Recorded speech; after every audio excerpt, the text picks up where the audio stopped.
Let's go over the same example 3, but in this case, we are going to use the method of completing the square to find the vertex, min-max, domain and range, and add to the symmetry of these equations.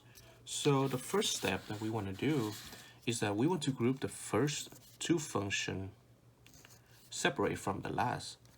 And the next step is that we factor out the greatest common factor of only the coefficients, which is just -5. Okay, we don't factor out the x or anything because we don't need that. And then we're left with just x squared, which is basically +1 times x squared, and then -2 times x, and then -12. Now the next step that I want to do is that I want to use the formula called -b/2 times a square. Now our lowercase in this case is the leading coefficient inside the parentheses, which is a +1, and well, not -b/2a, is positive b/2a, my bad. And our b in this case is -2, so basically we are going to have -2/2 times a, which is 2 times +1, and then square. Let's say 2 times 22, -2/2 is -1, -1 squared, just +1. So we're going to take this and we are going to place it back inside this parenthesis. So we got -5 times x squared minus 2x plus this number, but also subtract this number, and then -12. Well, why is it that we also subtracting this number? Because we have to subtract it in order to be able to go back to the previous step, because the previous step we have x squared minus 2x. So we cannot just, we cannot just add it only.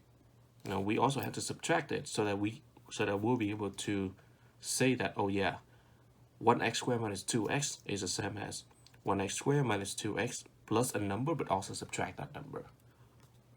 The next step is that I'm going to distribute this -5 back into, let's see, well, I'm going to put a bracket here, easy to see. I'm going to distribute this -5 back into this term and then this term.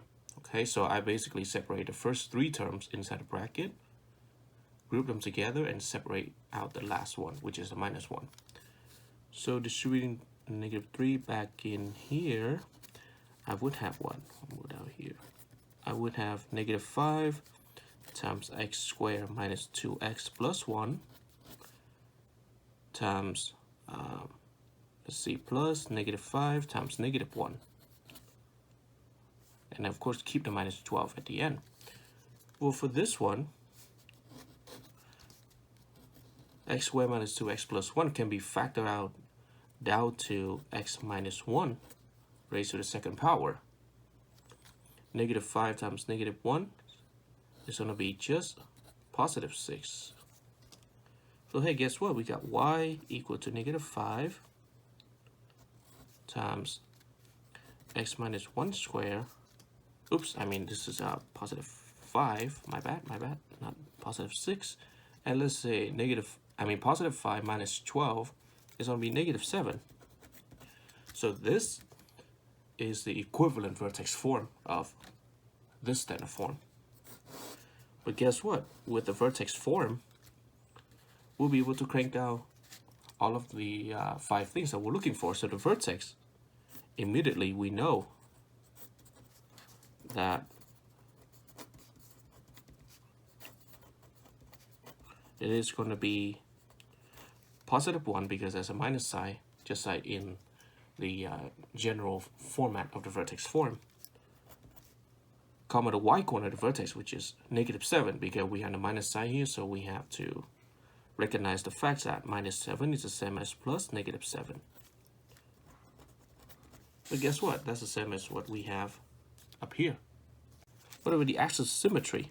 Well, as usual, all you have to do is that you take the inside of the parentheses, x minus 1, set it equal to 0, and then you solve for x, which is x equal positive 1, which is the same as the x-coordinate vertex. Now, is it a minimum or the maximum?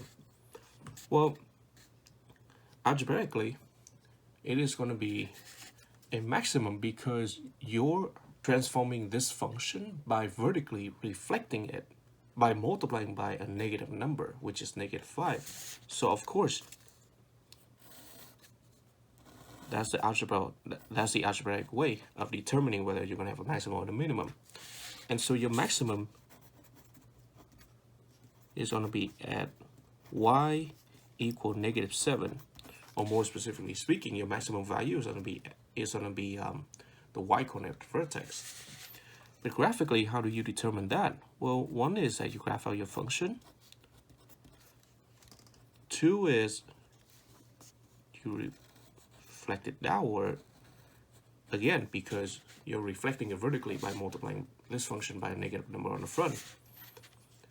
Three is that by looking at the function from left to right, your function go from increasing, hit the vertex, and then decreasing. So that's how you know you have a max at y equal to -7.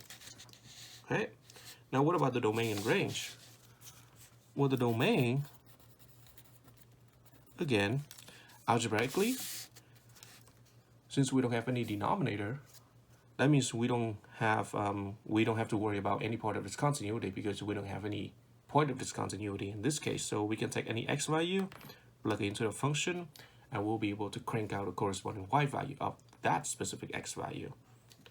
So the domain go from -infinity to +infinity. And that is also true if we try to find the domain graphically by reading all of the x value from left to right. Well, your function is going to keep going all the way to infinity at a very slow rate, and it's also going to go all the way to +infinity at a very slow rate as well. So it's not going to be hot. It's going to hit all of the x value all the way to +infinity, and it's going to hit all of the x value to to -infinity, then to +infinity.